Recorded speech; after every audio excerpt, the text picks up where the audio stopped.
I'm Nick Natarella with AdWise Creative. Thank you for joining me today.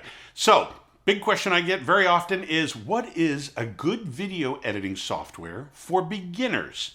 Very good question. Many people get tripped up in the learning and especially the expense that comes along with buying a video editing program. But I'm going to show you today how you can get started, get up and running for free. Let's get started.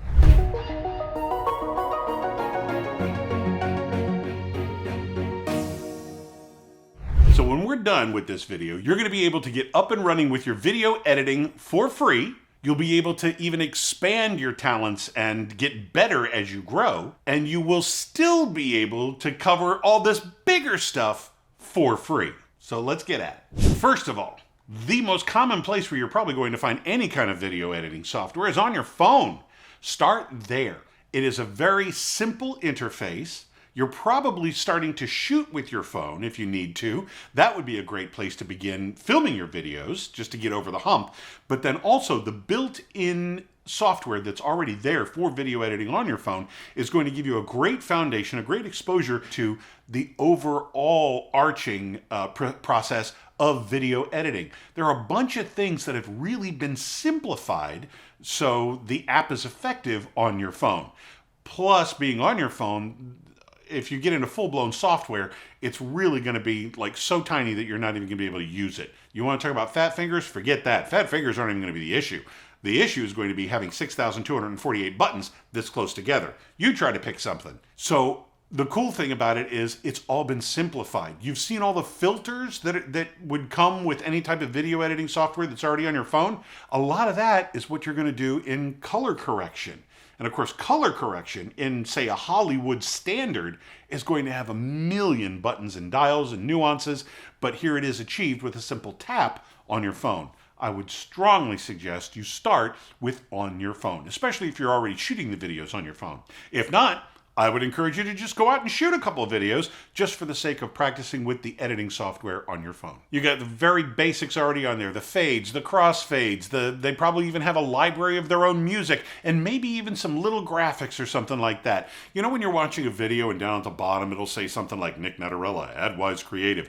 That stuff down here is called lower thirds, and those are constantly elements that you can add. Well, again, 9 times out of 10, they're already pre-built into that app in your phone. So play around with those. Play around with the color schemes. Play around with the editing and the fades and the crossfades. I would strongly suggest you not do it too much, but feel free to go overboard now, because you're going to see that, you know, when you throw in a crossfade or a barn door fade or a swipe and a swoop and a swirl and a checkerboard, just for the heck of it, it looks very, very amateurish. So find a few that you really like, 1 or 2. It doesn't have to be crazy, but what's something maybe you can hang your hat on that really becomes your particular crossfade? I've got one that I'm really gravitating towards, as a matter of fact, in some of the stuff that I produce, and it's a quick 90-degree turn. And that's it. It just rotates, and there I am in the next shot. I really like that one a lot, and I'm using it quite a bit. But again, pick the ones that work for you. So I ask you, what are you using right now? What are you thinking about using? Is there something that you're actually using and you're having a little bit of success with?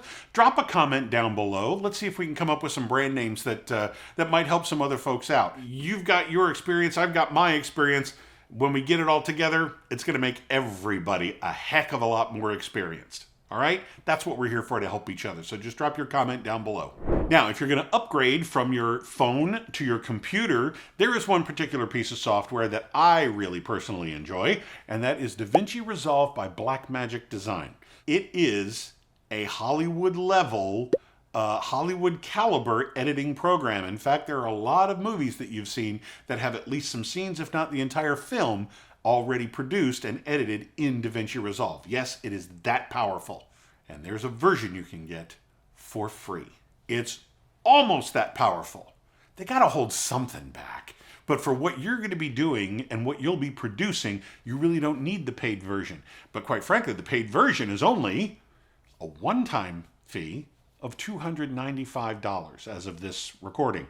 That is pennies compared to what you could be paying. There are several that have subscriptions. You pay, say, $25 to $50 a month well, you're going to overshoot the DaVinci Resolve price in just a heartbeat.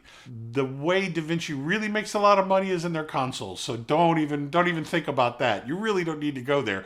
I mean, if you're doing talking head videos like I'm doing right now, there's not a lot of special effects that you really need, or fancy buttons and dials and all that kind of stuff. There's probably 90% of that program that I'm never going to touch. But the stuff that's already pre-made that you can just drag and drop into place, change the text, you're good to go. You need to make a crossfade, drag it, drop it into place, adjust the length of it, that's all you need. You're good to go. There is so much that is literally point and click, especially in DaVinci Resolve and a lot of other programs, that why you really wouldn't need the paid version at this point. Get up and running with the free version. Go download it right now. No, I don't have an affiliate link because it's free. So you really don't need to worry about that. Get it, get familiar with it. In fact, I've got some other videos you might want to check out that have to do with using DaVinci Resolve. Check those out too. Right now, all you're going to be doing is cutting the mistakes and maybe lining up your intro and outro, maybe a little music in the beginning or something like that. It's a slice here, get rid of that thing that was the flub and put those two pieces back together again. That's really going to be the extent of your editing. Now, you might say, hey, what if, like the last comment, I was like this, and then where I pick it back up, I'm like this. Fine.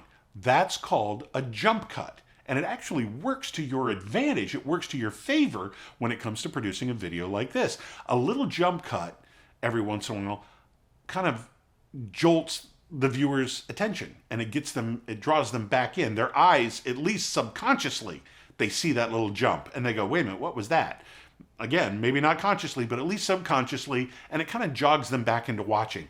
And again, one of the key metrics to YouTube is making sure that they're watching longer. So a little jump cut every once in a while really does help. You can also add your lower thirds, like we talked about earlier, your little name and the name of your company down below, or maybe something that you're talking about. For example, step 1, you put step 1 at the bottom. Blah, blah, blah, blah, blah. Step 2, you put step 2 at the bottom. A little something like that to just keep things rolling. Put your logo in the bottom corner. That's it. You're done. It's really very, very, very simple to get started with video editing. Sure, you're going to bump into a few things every once in a while and really not know how to get started, or maybe something's set wrong. But once you work through that, it's going to be the simplest version. Like I always say in probably tons of these other videos, there's 6,528 buttons, knobs, and switches in DaVinci Resolve. You probably need 15 of them. And once you realize that, and see the 15 that you need, you are off to the races. Take your video editing to the next step. You're going to take these huge pieces that you've just now produced, and you're going to chop it up and use it as little advertising pieces to get people to your YouTube channel. I've got a video for you just about that. Sign up down below and you'll get free access to what I call Slice and Dice, and it takes you through the whole process of how to take your large content and make it smaller content so you can use it to promote what you've already got. Again, no need to reinvent the wheel. I'm all about doing it once and using it to its fullest extent. This is another one of those tricks and techniques. Sign up for your copy right now. Thank you very much. I'm Nick Natarella. Thanks for watching.